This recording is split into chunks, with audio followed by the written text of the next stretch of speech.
Hi beautiful people, আশা করি সবাই ভালো আছো না। আমরা এখন আছি আগারগাঁও মেট্রো লিফটে। এখন আমরা যাচ্ছি ওপরে, সাথে আছে মামা বাগনি জামাই।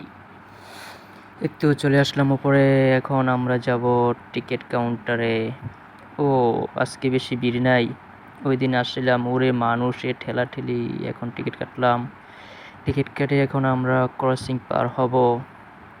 যাওয়ার সময় একটা প্ল্যান করছি, টিকিট মাইরা দিমু, দেখা যাক পারি কিনা, সাকসেস হয় কিনা। এখন আমরা চলে যাচ্ছি ওপরে, আগারগাঁও মেট্রো চলে আসলাম। আজকে মানুষ সত্যি কম। এই তো চলে আসলো একটি ট্রেন। এটা উত্তর থেকে আসছে, যাবে এখন মতিঝিল। আমাদের গন্তব্য উল্টো সাইড, যাব আমরা ঢাকা ইউনিভার্সিটি। ওই তো চলে আসছে, ওরে মানুষ, ওরে ঠেলাঠেলি, ওরে বেটি সর সর, বেটি সর, এই সাইড দে। আরে মামার অবস্থা খারাপ, মামাই তো ব্যাংকে চেপে ফাইসে গেছে। এই তো এখন চলে আসলাম, দেখি মারা দিতে পারি কিনা। ও হ্যাঁ, ধরা খেলাইছে, ওরটা হয় নাই। দেখি আমি পারি কিনা। দেব এই তো, ওরে হয়ে গেছে, ইয়েস। এখন আমি চলে যাচ্ছি, টিকিট মাইরা দিছি রে। এই যে টিকিট মাইরা দিছি।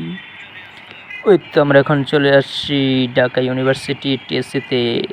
আশা করি সবাই এই জায়গাটা চিনেন। এইখান থেকে পোলাপাইন যত রকমের পাগলামি করে 2 দিন পর পর। এখান থেকেই বিদে হয়েছিল আমাদের আপু। এই তো টিএসসির ভিতরে চলে আসলাম। কই, কাউরে তো দেখলাম না, কেউ নাই। না, চলে যাই। এই তো এখন আমরা চলে এসেছি ধানমন্ডি 12।